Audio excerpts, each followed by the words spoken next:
ਬੱਚਿਓ, ਤੁਸੀਂ ਆਮ ਵੇਖਿਆ ਹੋਵੇਗਾ ਕਿ ਡਰਾਈਵਰ ਟ੍ਰੈਫਿਕ ਸਿਗਨਲ ਤੇ ਆਪਣੇ ਵਾਹਨ ਹੌਲੀ ਕਰ ਲੈਂਦੇ ਹਨ। ਇਸੇ ਤਰ੍ਹਾਂ ਲੋੜ ਪੈਣ ਤੇ ਤੁਸੀਂ ਆਪਣਾ ਸਾਈਕਲ ਬ੍ਰੇਕ ਲਗਾ ਕੇ ਹੌਲੀ ਕਰ ਲੈਂਦੇ ਹੋ। ਕੀ ਤੁਸੀਂ ਕਦੇ ਸੋਚਿਆ ਕਿ ਬ੍ਰੇਕ ਲਾਉਣ ਨਾਲ ਵਾਹਨ ਹੌਲੀ ਕਿਉਂ ਹੋ ਜਾਂਦੇ ਹਨ?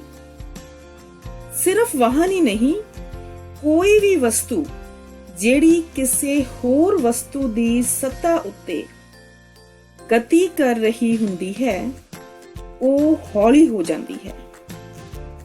ਉਸ ਉੱਤੇ ਕੋਈ ਬਾਹਰੀ ਬਲ ਲੱਗਿਆ ਨਾ ਹੋਵੇ, ਅੰਤ ਵਿੱਚ ਉਹ ਰੁਕ ਜਾਂਦੀ ਹੈ। ਬੱਚਿਓ, ਕੀ ਤੁਸੀਂ ਕਦੇ ਰਿੜਦੀ ਗੇਂਦ ਨੂੰ ਕੁਝ ਸਮੇਂ ਬਾਅਦ ਆਪਣੇ ਆਪ ਰੁਕਦਿਆਂ ਵੇਖਿਆ ਹੈ? ਕੇਲੇ ਦੇ ਛਿਲਕੇ ਉੱਤੇ ਪੈਰ ਟਿਕਦੇ ਹੀ ਅਸੀਂ ਕਿਉਂ ਤਿਲਕ ਜਾਂਦੇ ਹਾਂ? ਜਾਂ ਕਿਸੇ ਮੁਲਾਇਮ ਅਤੇ ਗਿੱਲੇ ਫਰਸ਼ ਉੱਤੇ ਚੱਲਣਾ ਮੁਸ਼ਕਿਲ ਕਿਉਂ ਹੁੰਦਾ ਹੈ? ਇਸ ਲੈਸਨ ਵਿੱਚ ਅਸੀਂ ਇਹਨਾਂ ਪ੍ਰਸ਼ਨਾਂ ਦੇ ਉੱਤਰ ਵੇਖਾਂਗੇ। ਰਗੜ ਬਲ ਕੀ ਹੈ? ਇਸ ਬਾਰੇ ਪਤਾ ਕਰਨ ਲਈ ਅਸੀਂ ਇੱਕ ਕਿਰਿਆ ਕਰਾਂਗੇ। ਇੱਕ ਮੇਜ਼ ਉੱਤੇ ਲੱਕੜੀ ਦਾ ਇੱਕ ਵੱਡਾ ਟੁਕੜਾ ਰੱਖ ਕੇ ਉਸ ਨੂੰ ਹੌਲੀ ਜਿਹੇ ਧੱਕੋ। ਤੁਸੀਂ ਵੇਖੋਗੇ ਕਿ ਕੁਝ ਦੂਰੀ ਤੱਕ ਜਾ ਕੇ ਇਹ ਰੁਕ ਜਾਵੇਗਾ। ਹੁਣ ਇਸ ਨੂੰ ਦੂਸਰੀ ਦਿਸ਼ਾ ਤੋਂ ਧੱਕੋ। ਤੁਸੀਂ ਵੇਖੋਗੇ ਕਿ ਫਿਰ ਇਹ ਕੁਝ ਦੂਰੀ ਤੈਅ ਕਰਕੇ ਰੁਕ ਜਾਏਗਾ। ਇਸ ਦਾ ਭਾਵ ਹੈ ਕਿ ਲੱਕੜੀ ਦੇ ਟੁਕੜੇ ਦੀ ਗਤੀ ਨੂੰ ਰੋਕਣ ਲਈ ਉਸ ਉੱਤੇ ਕੋਈ ਬਲ ਲੱਗ ਰਿਹਾ ਹੈ। ਇਸ ਬਲ ਨੂੰ ਰਗੜ ਬਲ ਕਿਹਾ ਜਾਂਦਾ ਹੈ। ਆਪਾਂ ਦੇਖਿਆ ਕਿ ਜੇ ਖੱਬੀ ਦਿਸ਼ਾ ਵੱਲ ਬਲ ਲਾਉਂਦੇ ਹੋ ਤਾਂ ਰਗੜ ਬਲ ਸੱਜੀ ਦਿਸ਼ਾ ਵਿੱਚ ਕੰਮ ਕਰਦਾ ਹੈ, ਪਰ ਜੇ ਅਸੀਂ ਸੱਜੀ ਦਿਸ਼ਾ ਵਿੱਚ ਬਲ ਲਾਉਂਦੇ ਹਾਂ ਤਾਂ ਰਗੜ ਬਲ ਖੱਬੀ ਦਿਸ਼ਾ ਵਿੱਚ ਕੰਮ ਕਰਦਾ ਹੈ। ਦੋਹਾਂ ਸਥਿਤੀਆਂ ਵਿੱਚ ਰਗੜ ਬਲ ਲੱਕੜੀ ਦੇ ਟੁਕੜੇ ਦੀ ਗਤੀ ਦਾ ਵਿਰੋਧ ਕਰਦਾ ਹੈ। ਇਸ ਤਰ੍ਹਾਂ ਬੱਚਿਓ, ਇਸ ਕਿਰਿਆ ਵਿੱਚ ਰਗੜ ਬਲ ਲੱਕੜੀ ਦੇ ਟੁਕੜੇ ਦੀ ਸਤ੍ਹਾ ਅਤੇ ਮੇਜ਼ ਦੀ ਸਤ੍ਹਾ ਦੇ ਵਿਚਕਾਰ ਕਾਰਜ ਕਰਦਾ ਹੈ। ਆਓ ਬੱਚਿਓ, ਰਗੜ ਬਲ ਦੀਆਂ ਕਿਸਮਾਂ ਬਾਰੇ ਜਾਣਕਾਰੀ ਲਈਏ। ਮੰਨ ਲਓ ਤੁਸੀਂ ਆਪਣੇ ਘਰ ਵਿੱਚ ਪਏ ਸੋਫੇ ਨੂੰ ਗਤੀ ਵਿੱਚ ਲਿਆਉਣ ਦੀ ਕੋਸ਼ਿਸ਼ ਕਰਦੇ ਹੋ, ਪਰ ਸੋਫਾ ਬਹੁਤ ਭਾਰੀ ਹੈ। ਸ਼ੁਰੂਆਤੀ ਧੱਕਾ ਲਗਾਉਣ ਨਾਲ ਕੀ ਵਾਪਰਦਾ ਹੈ? ਤੁਸੀਂ ਵੇਖੋਗੇ ਕਿ ਕੁਝ ਵੀ ਨਹੀਂ ਹੋਇਆ। ਸੋਫਾ ਆਪਣੀ ਜਗ੍ਹਾ ਤੋਂ ਹਿੱਲਿਆ ਹੀ ਨਹੀਂ। ਹੋਰ ਵਧੇਰੇ ਬਲ ਲਗਾਉਣ ਤੇ ਵੀ ਸੋਫਾ ਗਤੀ ਵਿੱਚ ਨਹੀਂ ਆਉਂਦਾ। ਬੱਚਿਓ, ਸੋਫਾ ਕਿਉਂ ਨਹੀਂ ਵਧਿਆ? ਜਿਸ ਤਰ੍ਹਾਂ ਸਾਨੂੰ ਪਤਾ ਹੈ ਕਿ ਰਗੜ ਦੇ ਕਾਰਨ, ਇਸ ਦਾ ਕਾਰਨ ਹੈ ਸਥਿਤਿਕ ਰਗੜ ਬਲ। ਇਸ ਸਥਿਤੀ ਵਿੱਚ ਤੁਹਾਡੇ ਦੁਆਰਾ ਲਗਾਏ ਗਏ ਬਾਹਰੀ ਬਲ ਨੂੰ ਫਰਸ਼ ਦੁਆਰਾ ਲਗਾਇਆ ਗਿਆ ਰਗੜ ਬਲ ਸੰਤੁਲਿਤ ਕਰ ਦਿੰਦਾ ਹੈ। ਇਹ ਰਗੜ ਬਲ ਤੁਹਾਡੇ ਦੁਆਰਾ ਲਗਾਏ ਗਏ ਬਲ ਦੀ ਉਲਟ ਦਿਸ਼ਾ ਵਿੱਚ ਕੰਮ ਕਰਦਾ ਹੈ ਤੇ ਬੱਚਿਓ, ਇਸ ਨੂੰ ਹੀ ਸਥਿਤਿਕ ਰਗੜ ਬਲ ਕਿਹਾ ਜਾਂਦਾ ਹੈ। ਇੱਕ ਹੈਰਾਨੀ ਵਾਲੀ ਗੱਲ ਇਹ ਹੈ ਕਿ ਜਿੰਨਾ ਅਸੀਂ ਕਿਸੇ ਵਸਤੂ ਤੇ ਬਾਹਰੀ ਬਲ ਲਗਾਉਂਦੇ ਹਾਂ, ਰਗੜ ਬਲ ਵੀ ਆਪਣੇ ਆਪ ਨੂੰ ਉਨਾ ਹੀ ਵਧਾਉਂਦਾ ਰਹਿੰਦਾ ਹੈ। ਇਸੇ ਕਰਕੇ ਇਸ ਨੂੰ ਸਵੈ ਸਮਾਯੋਜਨ ਜਾਂ ਸੈਲਫ ਐਡਜਸਟਿੰਗ ਬਲ ਕਿਹਾ ਜਾਂਦਾ ਹੈ। ਪਰ ਜਦੋਂ ਬਾਹਰੀ ਬਲ ਦੀ ਮਾਤਰਾ ਇੰਨੀ ਵਧਾ ਦਈਏ ਕਿ ਉਹ ਦੋ ਸਤਾਵਾਂ ਦੇ ਵਿਚਕਾਰ ਅੰਤਰ ਬੰਧਨ ਨੂੰ ਪਾਰ ਕਰ ਜਾਏ ਤਾਂ ਸੋਫਾ ਗਤੀ ਵਿੱਚ ਆ ਜਾਏਗਾ। ਹੁਣ ਸੋਫੇ ਨੂੰ ਗਤੀ ਵਿੱਚ ਰੱਖਣ ਲਈ ਤੁਹਾਨੂੰ ਘੱਟ ਬਲ ਲਗਾਉਣਾ ਪਏਗਾ। ਇਸ ਤੋਂ ਪਤਾ ਲੱਗਦਾ ਹੈ ਕਿ ਕਿਸੇ ਵਸਤੂ ਨੂੰ ਵਿਰਾਮ ਅਵਸਥਾ ਤੋਂ ਗਤੀ ਸ਼ੁਰੂ ਕਰਨ ਦੀ ਸਥਿਤੀ ਵਿੱਚ ਰਗੜ ਤੇ ਪਾਰ ਪਾਉਣ ਲਈ ਜਿਹੜਾ ਬਾਹਰੀ ਬਲ ਲਗਾਇਆ ਜਾਂਦਾ ਹੈ ਉਹ ਬਲ ਸਥਿਤਿਕ ਰਗੜ ਦਾ ਮਾਪ ਹੁੰਦਾ ਹੈ, ਜਦੋਂ ਕਿ ਇਸ ਦੇ ਉਲਟ ਕਿਸੇ ਵਸਤੂ ਉਸੇ ਚਾਲ ਨਾਲ ਗਤੀਸ਼ੀਲ ਰੱਖਣ ਲਈ ਲੋੜੀਂਦਾ ਬਲ ਉਸ ਦੇ ਸਰਕਨਸ਼ੀਲ ਰਗੜ ਦਾ ਮਾਪ ਹੁੰਦਾ ਹੈ। ਇਹ ਸਰਕਨਸ਼ੀਲ ਰਗੜ ਸਥਿਤਿਕ ਰਗੜ ਤੋਂ ਘੱਟ ਹੁੰਦੀ ਹੈ। ਇਸ ਤੋਂ ਪਤਾ ਲੱਗਦਾ ਹੈ ਕਿ ਕਿਸੇ ਰੁਕੀ ਹੋਈ ਵਸਤੂ ਨੂੰ ਵਿਰਾਮ ਅਵਸਥਾ ਤੋਂ ਸਰਕਵੀਂ ਹਾਲਤ ਵਿੱਚ ਤਾਂ ਗਤੀਸ਼ੀਲ ਅਵਸਥਾ ਵਿੱਚ ਰੱਖਣ ਲਈ ਜਿਹੜਾ ਰਗੜ ਬਲ ਕੰਮ ਕਰਦਾ ਹੈ ਉਸ ਨੂੰ ਸਰਕਨਸ਼ੀਲ ਰਗੜ ਬਲ ਕਿਹਾ ਜਾਂਦਾ ਹੈ। ਆਓ ਬੱਚਿਓ, ਰਗੜ ਬਲ ਨੂੰ ਵਿਸਥਾਰ ਨਾਲ ਜਾਣੀਏ। ਇਸ ਲਈ ਅਸੀਂ ਇੱਕ ਕਿਰਿਆ ਕਰਦੇ ਹਾਂ। ਕਿਸੇ ਮੁਲਾਇਮ ਫਰਸ਼ ਜਾਂ ਕਿਸੇ ਮੇਜ਼ ਉੱਤੇ ਕੋਈ ਢਾਲਵਾਂ ਤਲ ਬਣਾਓ। ਇਸ ਦੇ ਲਈ ਤੁਸੀਂ ਕਿਤਾਬਾਂ ਦੇ ਸਹਾਰੇ ਰੱਖਿਆ ਹੋਇਆ ਲੱਕੜੀ ਦਾ ਫੱਟਾ ਵਰਤ ਸਕਦੇ ਹੋ। ਢਾਲਵੇਂ ਤਲ ਤੇ ਕਿਸੇ ਬਿੰਦੂ A ਉੱਤੇ ਪੈਨ ਨਾਲ ਕੋਈ ਚਿੰਨ੍ਹ ਅੰਕਿਤ ਕਰੋ। ਹੁਣ ਕੋਈ ਪੈਨਸਿਲ ਸੈੱਲ ਇਸ ਬਿੰਦੂ ਤੋਂ ਹੇਠਾਂ ਸਰਕਾ ਦਿਓ। ਇਸ ਪੈਨਸਿਲ ਸੈੱਲ ਦੇ ਰੁਕਣ ਤੋਂ ਪਹਿਲਾਂ ਮੇਜ਼ ਉੱਤੇ ਇਸ ਦੁਆਰਾ ਤੈਅ ਕੀਤੀ ਦੂਰੀ ਨੋਟ ਕਰੋ। ਹੁਣ ਮੇਜ਼ ਉੱਤੇ ਕੋਈ ਕੱਪੜਾ ਵਿਛਾ ਦਿਓ। ਬੱਚਿਓ, ਇਹ ਸੁਨਿਸ਼ਚਿਤ ਕਰੋ ਕਿ ਕੱਪੜੇ ਵਿੱਚ ਕੋਈ ਵੱਟ ਨਾ ਹੋਵੇ। ਹੁਣ ਪਹਿਲਾਂ ਵਾਲੇ ਬਿੰਦੂ A ਤੋਂ ਪੈਨਸਿਲ ਸੈੱਲ ਨੂੰ ਦੁਬਾਰਾ ਸਰਕਾਓ। ਇਸ ਸਥਿਤੀ ਵਿੱਚ ਪੈਨਸਿਲ ਸੈੱਲ ਦੁਆਰਾ ਤੈਅ ਕੀਤੀ ਦੂਰੀ ਨੂੰ ਦੁਬਾਰਾ ਨੋਟ ਕਰੋ। ਅਸੀਂ ਦੇਖਦੇ ਹਾਂ ਕਿ ਪੈਨਸਿਲ ਸੈੱਲ ਦੀ ਬਾਅਦ ਵਿੱਚ ਤੈਅ ਕੀਤੀ ਗਈ ਦੂਰੀ ਪਹਿਲਾਂ ਤੈਅ ਕੀਤੀ ਗਈ ਦੂਰੀ ਤੋਂ ਘੱਟ ਹੈ। ਇਸ ਤੋਂ ਭਾਵ ਇਹ ਹੈ ਕਿ ਰਗੜ ਸੰਪਰਕ ਵਿੱਚ ਆਉਣ ਵਾਲੀਆਂ ਦੋ ਸਤਹਾਂ ਦੀਆਂ ਅਨਿਯਮਤਾਵਾਂ ਦੇ ਕਾਰਨ ਹੁੰਦੀ ਹੈ। ਬੱਚਿਓ, ਅਜਿਹੀ ਸਤਹ ਜਿਹੜੀ ਦੇਖਣ ਵਿੱਚ ਬਹੁਤ ਮੁਲਾਇਮ ਲੱਗਦੀ ਹੈ, ਉਸ ਵਿੱਚ ਵੀ ਬਹੁਤ ਸਾਰੀਆਂ ਸੂਖਮ ਅਨਿਯਮਤਾਵਾਂ ਹੁੰਦੀਆਂ ਹਨ। ਦੋ ਸਤਹਾਂ ਦੀ ਅਨਿਯਮਤਾਵਾਂ ਇੱਕ ਦੂਜੇ ਵਿੱਚ ਖੁੱਭ ਜਾਂਦੀਆਂ ਹਨ, ਜਿਨ੍ਹਾਂ ਨੂੰ ਅੰਤਰ ਬੰਧਨ ਕਿਹਾ ਜਾਂਦਾ ਹੈ। ਇਹ ਅੰਤਰ ਬੰਧਨ ਰਗੜ ਬਲ ਦੇ ਰੂਪ ਵਿੱਚ ਕੰਮ ਕਰਦਾ ਹੈ। ਇਸ ਲਈ ਇਸ ਅੰਤਰ ਬੰਧਨ ਨੂੰ ਤੋੜਨ ਲਈ ਸਾਨੂੰ ਵਧੇਰੇ ਬਾਹਰੀ ਬਲ ਲਗਾਉਣਾ ਪੈਂਦਾ ਹੈ। ਜੇ ਸਤਹ ਖੁਰਦਰੀ ਹੋਵੇ ਤਾਂ ਅੰਤਰ ਬੰਧਨ ਜ਼ਿਆਦਾ ਹੋਣ ਕਾਰਨ ਰਗੜ ਬਲ ਵੀ ਜ਼ਿਆਦਾ ਹੁੰਦਾ ਹੈ। ਬੱਚਿਓ, ਰਗੜ ਬਲ ਸਾਡੇ ਲਈ ਜ਼ਰੂਰੀ ਹੋਣ ਦੇ ਨਾਲ-ਨਾਲ ਹਾਨੀਕਾਰਕ ਵੀ ਹੈ। ਆਓ ਹੁਣ ਅਸੀਂ ਰਗੜ ਦੇ ਲਾਭ ਅਤੇ ਹਾਨੀਆਂ ਬਾਰੇ ਜਾਣੀਏ ਅਤੇ ਸਮਝੀਏ ਕਿ ਇਹ ਸਾਡੇ ਲਈ ਜ਼ਰੂਰੀ ਬੁਰਾਈ ਕਿਉਂ ਹੈ। ਰਗੜ ਸਾਨੂੰ ਸੜਕ ਤੇ ਚੱਲਣ ਵਿੱਚ ਸਹਾਇਤਾ ਕਰਦੀ ਹੈ, ਪਰੰਤੂ ਜ਼ਿਆਦਾ ਮੁਲਾਇਮ ਅਤੇ ਫਿਸਲਣ ਵਾਲੇ ਫਰਸ਼ ਤੇ ਰਗੜ ਘੱਟ ਹੋਣ ਕਾਰਨ ਚੱਲਣ ਵਿੱਚ ਕਠਿਨਾਈ ਆਉਂਦੀ ਹੈ।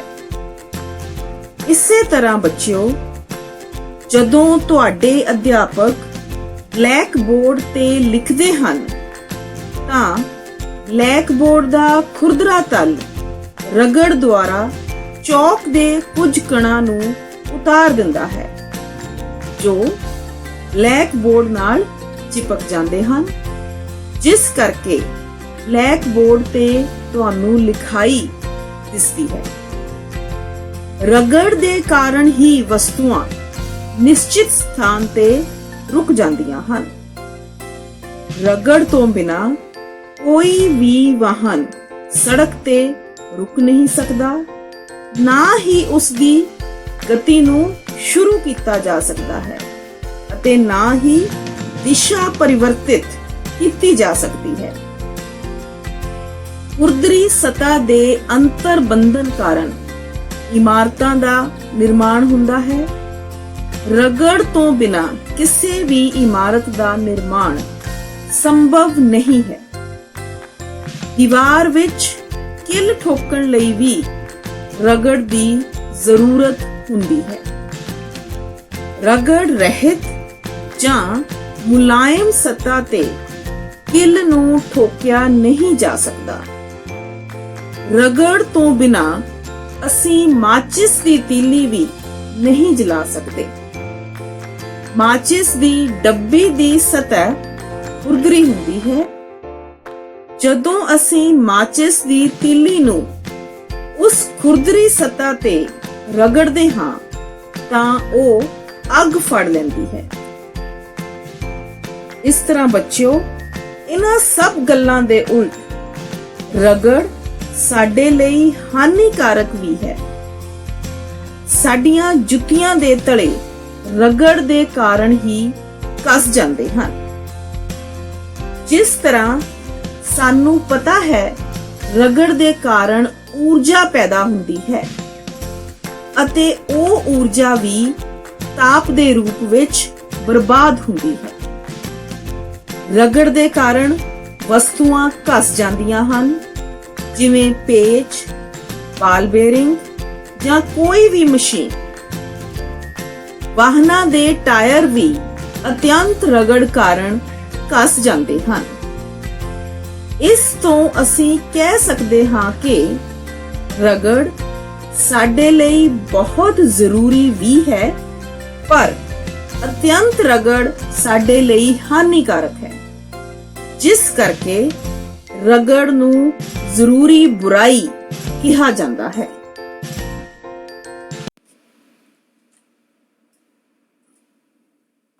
ਰਗੜ ਨੂੰ ਅਸੀਂ ਬਹੁਤ ਸਾਰੇ ਤਰੀਕਿਆਂ ਨਾਲ ਵਧਾ ਜਾਂ ਘਟਾ ਸਕਦੇ ਹਾਂ। ਕੀ ਤੁਸੀਂ ਕਦੇ ਇਹ ਸੋਚਿਆ ਹੈ ਕਿ ਤੁਹਾਡੀਆਂ ਜੁੱਤੀਆਂ ਵਿੱਚ ਤਲਾ ਜਾਂ ਵਾਹਨਾਂ ਦੇ ਟਾਇਰ ਝਿਰੀਦਾਰ ਕਿਉਂ ਹੁੰਦੇ ਹਨ? ਇਹ ਝਿਰੀਆਂ ਜੁੱਤੀ ਦੀ ਫਰਸ਼ ਨਾਲ ਅਤੇ ਟਾਇਰਾਂ ਦੀ ਸੜਕ ਨਾਲ ਪਕੜ ਬਣਾਉਣ ਲਈ ਹੁੰਦੀਆਂ ਹਨ। ਇਸ ਤਰ੍ਹਾਂ ਤੁਸੀਂ ਚੱਲਦੇ ਸਮੇਂ ਸੁਰੱਖਿਅਤ ਰਹਿੰਦੇ ਹੋ। ਰਗੜ ਨੂੰ ਵਧਾਉਣ ਲਈ ਵਾਹਨਾਂ ਦੇ ਟਾਇਰਾਂ ਵਿੱਚ ਬ੍ਰੇਕ ਪੈਡ ਦਿੱਤੇ ਜਾਂਦੇ ਹਨ।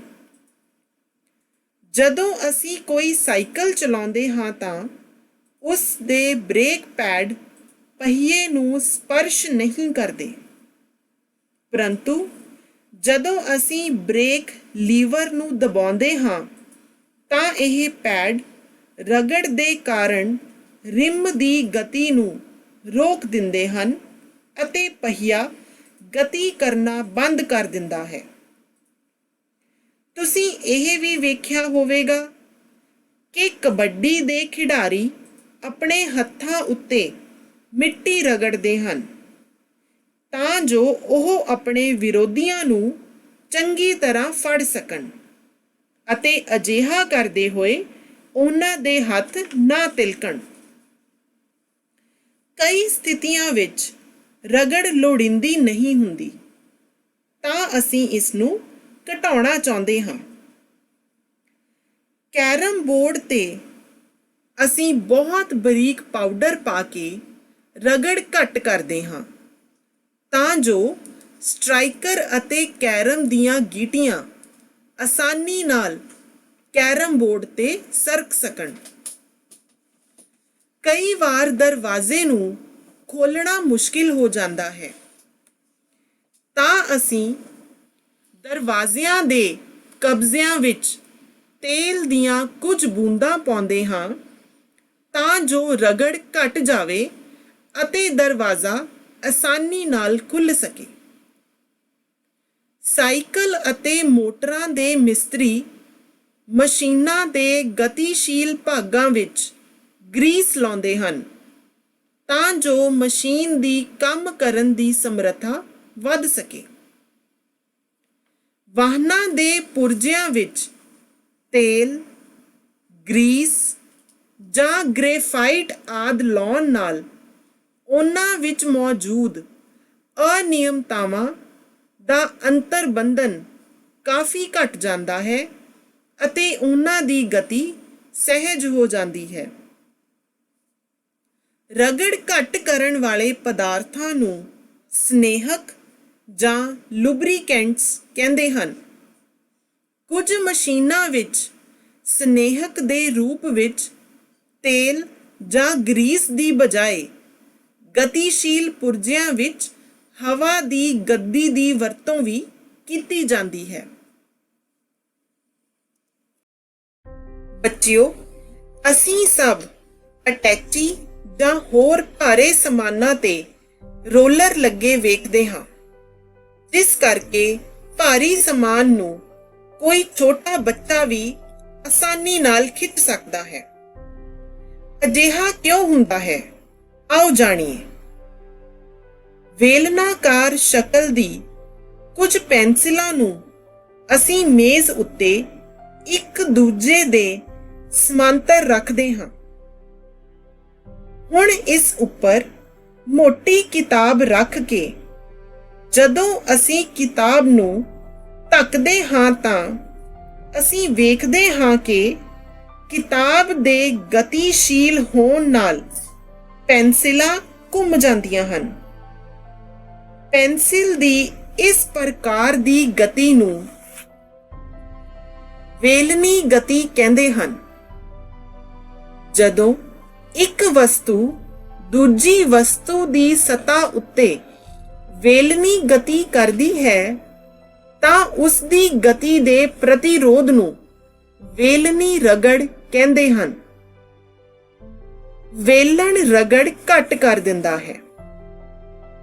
ਕਿਸੇ ਵਸਤੂ ਨੂੰ ਦੂਜੀ ਵਸਤੂ ਉੱਤੇ ਸਰਕਣ ਦੀ ਤੁਲਨਾ ਵਿੱਚ ਵੇਲਣ ਕਰਨਾ ਹਮੇਸ਼ਾ ਆਸਾਨ ਹੁੰਦਾ ਹੈ। ਇਹੀ ਕਾਰਨ ਹੈ ਕਿ ਰੋਲਰ ਲੱਗਿਆ ਸਮਾਨ ਖਿੱਚਣਾ ਆਸਾਨ ਹੁੰਦਾ ਹੈ। ਇਸ ਲਈ ਪਹੀਏ ਦੀ ਖੋਜ ਨੂੰ ਮਨੁੱਖ ਜਾਤੀ ਦੀਆਂ ਵੱਡੀਆਂ ਖੋਜਾਂ ਵਿੱਚ ਗਿਣਿਆ ਜਾਂਦਾ ਹੈ। ਵੇਲਣ ਰਗੜ ਸਰਕਨਸ਼ੀਲ ਰਗੜ ਨਾਲੋਂ ਘੱਟ ਹੁੰਦੀ ਹੈ। ਇਸ ਲਈ ਵਧੇਰੇ ਮਸ਼ੀਨਾਂ ਵਿੱਚ ਸਰਕਣ ਨੂੰ ਬਾਲ ਬੇਅਰਿੰਗ ਦੀ ਵਰਤੋਂ ਨਾਲ ਵੇਲਣ ਵਿੱਚ ਬਦਲ ਦਿੱਤਾ ਜਾਂਦਾ ਹੈ। ਛੱਤ ਦੇ ਪੱਖਿਆਂ ਅਤੇ ਸਾਈਕਲਾਂ ਵਿੱਚ ਧੁਰੀ ਅਤੇ ਹੱਬ ਦੇ ਵਿੱਚ ਬਾਲ ਬੇਅਰਿੰਗ ਦੀ ਵਰਤੋਂ ਇਸ ਦੀਆਂ ਮੁੱਖ ਉਦਾਹਰਨਾਂ ਹਨ। ਬੱਚਿਓ, ਕੀ ਰਗੜ ਸਿਰਫ ਠੋਸ ਵਸਤੂਆਂ ਵਿੱਚ ਹੀ ਲੱਗਦੀ ਹੈ? ਨਹੀਂ, ਇਹ ਜ਼ਰੂਰੀ ਨਹੀਂ। ਰਗੜ ਹਵਾ ਅਤੇ ਪਾਣੀ ਵਰਗੇ ਤਰਲ ਪਦਾਰਥਾਂ ਵਿੱਚ ਵੀ ਲੱਗਦੀ ਹੈ। ਤਰਲ ਪਦਾਰਥਾਂ ਵਿੱਚ ਪੈਦਾ ਹੋਣ ਵਾਲੇ ਇਸ ਰਗੜ ਨੂੰ ਤਰਲ ਰਗੜ ਕਿਹਾ ਜਾਂਦਾ ਹੈ। ਠੋਸਾਂ ਵਿੱਚ ਲੱਗਣ ਵਾਲੇ ਰਗੜ ਨੂੰ ਡਰਾਈ ਫ੍ਰਿਕਸ਼ਨ ਕਹਿੰਦੇ ਹਨ। ਪਦਾਰਥਾਂ ਦੀਆਂ ਮੁੱਖ 3 ਅਵਸਥਾਵਾਂ ਹੁੰਦੀਆਂ ਹਨ: ਠੋਸ, ਦ੍ਰਵ ਅਤੇ ਗੈਸ। ਗੈਸਾਂ ਅਤੇ ਦ੍ਰਵਾਂ ਨੂੰ ਇੱਕ ਹੀ ਨਾਮ ਤਰਲ ਦਿੱਤਾ ਗਿਆ ਹੈ। ਕਿਉਂ? ਕਿਉਂਕਿ ਇਹਨਾਂ ਵਿੱਚ ਇੱਕ ਜੋ ਸਾਂਝਾ ਕਾਰਕ ਹੈ ਉਹ ਹੈ ਇਹਨਾਂ ਦਾ ਕੋਈ ਨਿਸ਼ਚਿਤ ਆਕਾਰ ਦਾ ਨਾ ਹੋਣਾ ਅਤੇ ਇਹਨਾਂ ਦੇ ਆਕਾਰ ਨੂੰ ਆਸਾਨੀ ਨਾਲ ਬਦਲਿਆ ਜਾ ਸਕਦਾ। ਠੋਸਾਂ ਦੀ ਤਰ੍ਹਾਂ ਤਰਲ ਵੀ ਇਹਨਾਂ ਉੱਪਰ ਚੱਲਣ ਵਾਲੀਆਂ ਵਸਤੂਆਂ ਤੇ ਰਗੜ ਬਲ ਲਾਉਂਦੇ ਹਨ। ਕੀ ਹਵਾ ਵੀ ਵਸਤੂਆਂ ਉੱਤੇ ਰਗੜ ਬਲ ਲਾਉਂਦੀ ਹੈ? ਜਦੋਂ ਅਸੀਂ ਕਿਸੇ ਵਸਤੂ ਨੂੰ ਉੱਪਰ ਵੱਲ ਸਿੱਟਦੇ ਹਾਂ ਤਾਂ ਉਹ ਧਰਤੀ ਤੇ ਵਾਪਸ ਆ ਜਾਂਦੀ ਹੈ। ਕੀ ਹਵਾ ਨੇ ਪੱਥਰ ਉੱਪਰ ਜਾਂ ਕਿਸੇ ਵਸਤੂ ਉੱਪਰ ਪ੍ਰਤੀਰੋਧ ਲਾਇਆ? ਜੀ ਹਾਂ, ਹਵਾ ਉਸ ਵਸਤੂ ਉੱਪਰ ਪ੍ਰਤੀਰੋਧ ਲਾਉਂਦੀ ਹੈ। ਕੀ ਪਾਣੀ ਵੀ ਵਸਤੂਆਂ ਉੱਤੇ ਰਗੜ ਬਲ ਲਾਉਂਦੇ ਹਨ? ਜੀ ਹਾਂ, ਜਦੋਂ ਕੋਈ ਮੱਛੀ ਪਾਣੀ ਵਿੱਚ ਤੈਰਦੀ ਹੈ ਤਾਂ ਉਸ ਉੱਪਰ ਪਾਣੀ ਦੁਆਰਾ ਰਗੜ ਬਲ ਲੱਗਦੀ ਹੈ, ਜਿਸ ਨੂੰ ਤਰਲ ਰਗੜ ਕਿਹਾ ਜਾਂਦਾ ਹੈ। ਤਰਲਾਂ ਦੁਆਰਾ ਲਗਾਏ ਗਏ ਰਗੜ ਬਲ ਨੂੰ ਖਿੱਚ ਜਾਂ ਡਰੈਗ ਵੀ ਕਹਿੰਦੇ ਹਨ। ਆਓ ਬੱਚਿਓ, ਹੁਣ ਦੇਖੀਏ ਕਿ ਤਰਲ ਉੱਤੇ ਲੱਗਣ ਵਾਲਾ ਰਗੜ ਬਲ ਕਿਸ ਵਸਤੂ ਉੱਤੇ ਨਿਰਭਰ ਕਰਦਾ ਹੈ। ਇਹ ਰਗੜ ਬਲ ਤਰਲ ਦੇ ਸੁਭਾਅ, ਉਸ ਵਸਤੂ ਦੀ ਤਰਲ ਵਿੱਚ ਸਾਪੇਖ ਗਤੀ ਜਾਂ ਉਸ ਵਸਤੂ ਦੀ ਸ਼ਕਲ ਉੱਤੇ ਵੀ ਨਿਰਭਰ ਕਰਦਾ ਹੈ। ਇਹਨਾਂ ਸਭ ਨੂੰ ਸਮਝਣ ਲਈ ਅਸੀਂ ਇੱਕ ਉਦਾਹਰਣ ਲੈਂਦੇ ਹਾਂ। ਕਿਸੇ ਵਸਤੂ ਨੇ ਕਿਸੇ ਨਿਸ਼ਚਿਤ ਬਿੰਦੂ A ਤੋਂ B ਤੱਕ ਹਵਾ ਵਿੱਚ ਦੂਰੀ ਤੈਅ ਕਰਨੀ ਹੈ ਅਤੇ ਉਸੇ ਹੀ ਵਸਤੂ ਨੂੰ ਇਹ ਦੂਰੀ ਪਾਣੀ ਵਿੱਚ ਵੀ ਤੈਅ ਕਰਨੀ ਹੈ। ਇਹਨਾਂ ਸਥਿਤੀਆਂ ਵਿੱਚ ਕਿਸ ਉੱਪਰ ਵੱਧ ਪ੍ਰਤੀਰੋਧ ਲੱਗ ਰਿਹਾ ਹੈ? ਸਪਸ਼ਟ ਹੈ ਕਿ ਪਾਣੀ ਉੱਪਰ ਜ਼ਿਆਦਾ ਪ੍ਰਤੀਰੋਧ ਲੱਗਦਾ ਹੈ। ਜਿੰਨੀ ਜ਼ਿਆਦਾ ਤਰਲ ਦੀ ਮੋਟਾਈ ਹੁੰਦੀ ਹੈ, ਉਸ ਉੱਪਰ ਚੱਲਣ ਵਾਲੀ ਵਸਤੂ ਤੇ ਉਨੀ ਹੀ ਜ਼ਿਆਦਾ ਤਰਲ ਰਗੜ ਲੱਗੇਗੀ। ਇੱਥੇ ਅਸੀਂ ਇਹ ਵੀ ਕਹਿ ਸਕਦੇ ਹਾਂ ਕਿ ਪਾਣੀ ਹਵਾ ਨਾਲੋਂ ਜ਼ਿਆਦਾ ਗਾੜਾ ਹੁੰਦਾ ਹੈ, ਇਸੇ ਕਰਕੇ ਰਗੜ ਬਲ ਤਰਲ ਵਿੱਚ ਜ਼ਿਆਦਾ ਲੱਗਦਾ ਹੈ। ਬੱਚਿਓ, ਤਰਲ ਪਦਾਰਥ ਜਿੰਨਾ ਜ਼ਿਆਦਾ ਗਾੜਾ ਹੋਵੇਗਾ, ਉਨਾ ਹੀ ਤਰਲ ਰਗੜ ਜ਼ਿਆਦਾ ਹੋਵੇਗਾ। ਤੁਹਾਨੂੰ ਸਭ ਨੂੰ ਪਤਾ ਹੈ ਕਿ ਸ਼ਹਿਦ ਪਾਣੀ ਨਾਲੋਂ ਜ਼ਿਆਦਾ ਗਾੜਾ ਹੁੰਦਾ ਹੈ, ਇਸੇ ਕਰਕੇ ਸ਼ਹਿਦ ਵਿੱਚ ਤਰਲ ਰਗੜ ਪਾਣੀ ਨਾਲੋਂ ਜ਼ਿਆਦਾ ਹੁੰਦਾ ਹੈ। ਇਸ ਰਗੜ ਨੂੰ ਪ੍ਰਭਾਵਿਤ ਕਰਨ ਵਾਲਾ ਦੂਸਰਾ ਕਾਰਕ ਵਸਤੂ ਦੀ ਚਾਲ ਹੈ। ਵਸਤੂ ਦੀ ਚਾਲ ਜਿੰਨੀ ਜ਼ਿਆਦਾ ਹੋਵੇਗੀ, ਤਰਲ ਰਗੜ ਵੀ ਉਨਾ ਹੀ ਜ਼ਿਆਦਾ ਹੋਵੇਗਾ। ਅਗਰ ਕੋਈ ਵਾਹਨ 100 ਕਿਲੋਮੀਟਰ ਪ੍ਰਤੀ ਘੰਟਾ ਦੀ ਚਾਲ ਨਾਲ ਚੱਲ ਰਿਹਾ ਹੈ ਤਾਂ ਉਸ ਉੱਪਰ ਖਿੱਚ ਜਾਂ ਡਰੈਗ ਜ਼ਿਆਦਾ ਹੋਵੇਗਾ। ਪਰ ਜੇਕਰ ਉਹੀ ਵਾਹਨ 50 ਕਿਲੋਮੀਟਰ ਪ੍ਰਤੀ ਘੰਟਾ ਨਾਲ ਚੱਲ ਰਿਹਾ ਹੈ ਤਾਂ ਉਸ ਉੱਪਰ ਖਿੱਚ ਜਾਂ ਡਰੈਗ ਘੱਟ ਹੋਵੇਗਾ। ਤਰਲ ਰਗੜ ਨੂੰ ਪ੍ਰਭਾਵਿਤ ਕਰਨ ਵਾਲਾ ਤੀਸਰਾ ਕਾਰਕ ਵਸਤੂ ਦੀ ਸ਼ਕਲ ਹੈ। ਇਸੇ ਲਈ ਵਸਤੂਆਂ ਨੂੰ ਵਿਸ਼ੇਸ਼ ਸ਼ਕਲਾਂ ਦਿੱਤੀਆਂ ਜਾਂਦੀਆਂ ਹਨ। ਬੱਚਿਓ, ਕੀ ਤੁਸੀਂ ਕਦੇ ਸੋਚਿਆ ਹੈ ਹਵਾਈ ਜਹਾਜ਼ ਦੀ ਸ਼ਕਲ ਪੰਛੀ ਵਰਗੀ ਹੀ ਕਿਉਂ ਹੁੰਦੀ ਹੈ? ਰਗੜ ਬਲ ਨੂੰ ਘਟਾਉਣ ਲਈ। ਇਹ ਹਵਾਈ ਜਹਾਜ਼ ਹਵਾ ਵਿੱਚ ਉੱਡਦਾ ਹੋਇਆ ਚਤੁਰਭੁਜ ਡੱਬਾ ਵੀ ਹੋ ਸਕਦਾ ਸੀ, ਪਰ ਉਸ ਸਮੇਂ ਇਸ ਤੇ ਹਵਾ ਦੁਆਰਾ ਦਿੱਤਾ ਹੋਇਆ ਪ੍ਰਤੀਰੋਧ ਜ਼ਿਆਦਾ ਹੋਵੇਗਾ। ਇਸੇ ਤਰ੍ਹਾਂ ਅਗਰ ਅਸੀਂ ਕਿਸੇ ਮੱਛੀ ਦੀ ਗੱਲ ਕਰੀਏ ਤਾਂ ਮੱਛੀ ਦੀ ਸ਼ਕਲ ਜਾਂ ਆਕਾਰ ਵੀ ਕਿਸੇ ਖਾਸ ਤਰੀਕੇ ਦਾ, ਖਾਸ ਤਰ੍ਹਾਂ ਦਾ ਹੁੰਦਾ ਹੈ ਤਾਂ ਕਿ ਤਰਲ ਰਗੜ ਨੂੰ ਘਟਾਇਆ ਜਾ ਸਕੇ। ਇਹਨਾਂ ਸਭ ਗੱਲਾਂ ਤੋਂ ਅਸੀਂ ਇਹ ਕਹਿ ਸਕਦੇ ਹਾਂ ਕਿ ਤਰਲ ਰਗੜ ਵਸਤੂ ਦੀ ਸ਼ਕਲ, ਉਸ ਦੀ ਤਰਲ ਵਿੱਚ ਚਾਲ ਅਤੇ ਤਰਲ ਦੇ ਸੁਭਾਅ ਉੱਤੇ ਨਿਰਭਰ ਕਰਦਾ ਹੈ।